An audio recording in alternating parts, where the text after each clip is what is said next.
Hey everybody, welcome back to my channel. If you're new, I hope you will see something in the video that will motivate you, or perhaps you learn something and you will subscribe to my channel. And if you know anybody that needs to be inspired by a soon-to-be 72-year-old grandmother that has been gardening for 40 years, please share my video. Okay guys, in this video on Memorial Day, I'm going to share what happens when you get a lot of rain. And I mean, we've got a lot of rain in North Texas. I live in Mesquite. The first thing I'm going to address is the squash vine borer moth.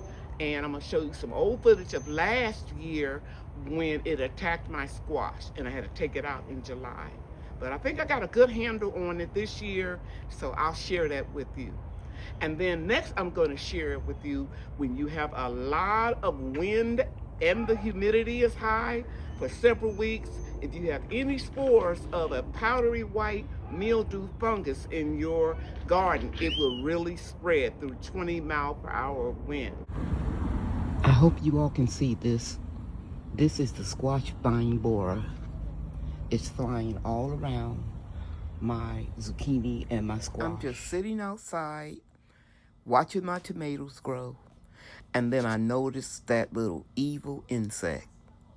This is the one that will take your whole crop out. It will eat the squash from the inside out. It will lay eggs that turn into worms. It bores into the stems at the soil level, and then it'll just start eating it. It's horrible. Because it bores into the stems at the soil level, it'll be a while before you detect it because it's hidden. It's eating it from the inside. Oh no, something is weird going on with your plant, because even after you water it, the leaves will look real limp, like it's starving for moisture. So this squash vine borer is just flying around, making a determination if it's worth it trying to go down to the soil level to lay the eggs that will produce the worms. And you can see it's flying lower and lower to the base of this 25-gallon container. And I jumped up when I saw it go down inside of those leaves. That was the time for me to spray. I'm spraying BT that will kill that moth and those eggs and the worms. You can purchase BT at Amazon, and this product, I have noticed that it never burns the leaves of your plants.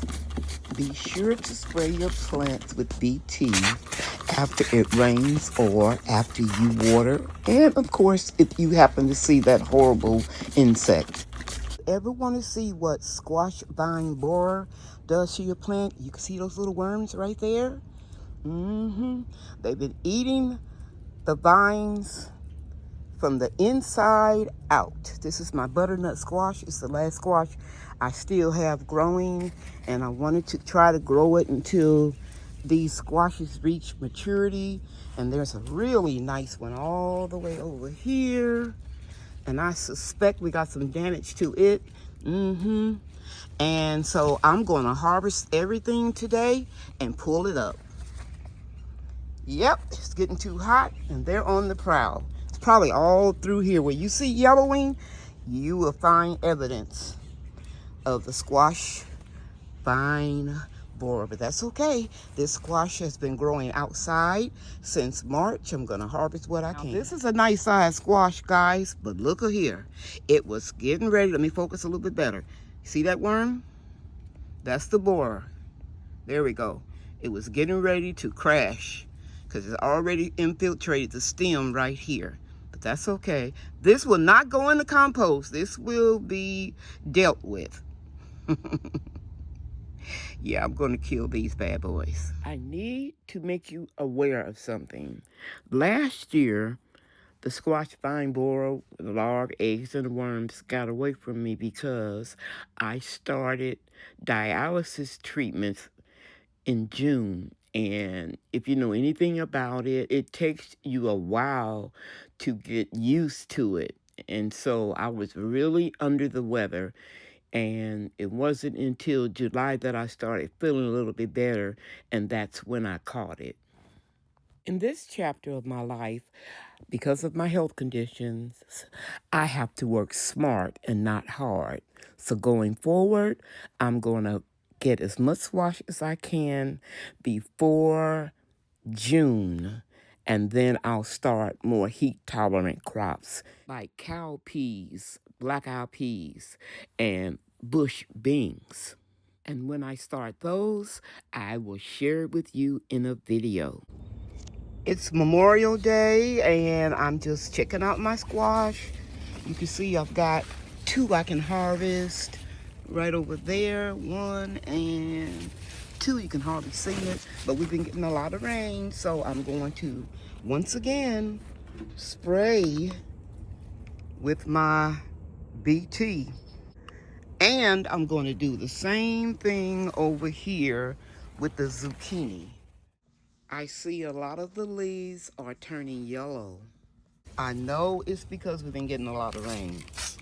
So we're just gonna have to get what we can get. June 1st, I will pull out all the squash and put my beans in because they're more heat tolerant. It's Memorial Day, May 25th, and I'm noticing after all these weeks of rain, I'm getting a little powdery mildew on my squash and my zucchini over there.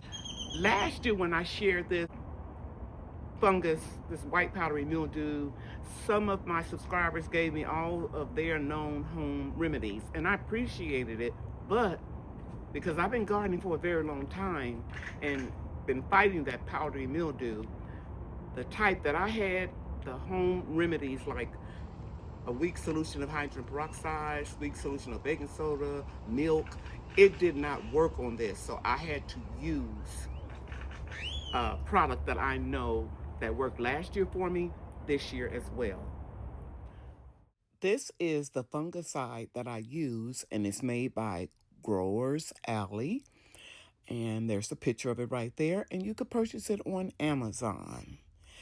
And you just spray it real lightly when temperatures are lower than 80 degrees. And I recommend that you test it on a few leaves if you're living in a warmer climate before you actually use it. My grandchildren and I are going to see Michael Jackson's movie, and in a few hours when we come back, I'll show you how it has cleared up. Now, it's not going to clear it up completely. You need to treat it about 3 times for it to disappear, but I'll give you an idea of how it works.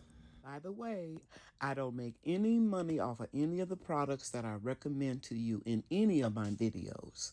I just share with you because it's something that I love to do. Okay, guys, we're just getting back from the Michael movie, and I want to know, did you enjoy it, Brian?